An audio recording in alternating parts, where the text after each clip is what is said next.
नमस्कार, जनता ठाणेदार न्यूज मध्ये आपले सहर्ष स्वागत। जनसामान्यांचा निर्भीड, निपक्ष आणि बुलंद आवाज, अन्याय, अत्याचार आणि भ्रष्टाचाराविरोधात आवाज उठवणारे महाराष्ट्राचे एकमेव न्यूज चॅनल।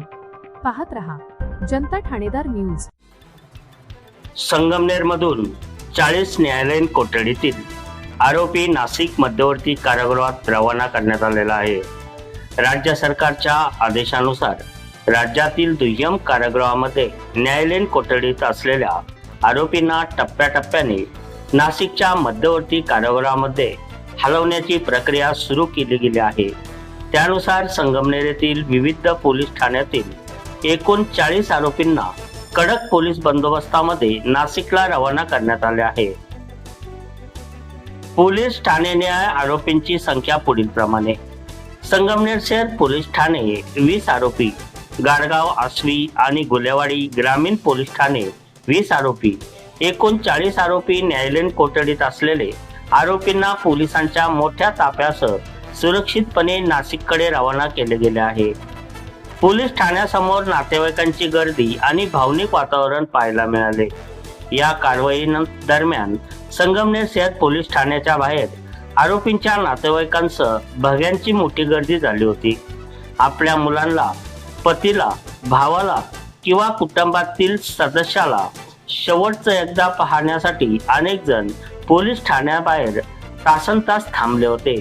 आरोपींना नाशिकला हलवल्यामुळे आता त्यांना भेटण्यासाठी अधिक अंतर पार करावं लागणार असल्यामुळे अनेक कुटुंबियांच्या डोळ्यामध्ये अश्रू आले आहे, तर काही महिला आणि ज्येष्ठ नागरिक कमालीचे भावनिक झाले होते।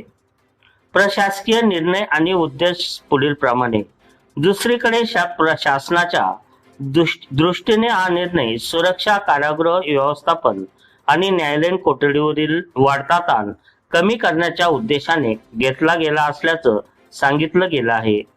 नाशिकच्या मध्यवर्ती कारागृहात आरोपींना अधिक सुरक्षित वातावरण, आवश्यक सुविधा आणि शिस्तबद्ध व्यवस्थापन उपलब्ध होत असल्याचं प्रशासनाचं म्हणणं आहे।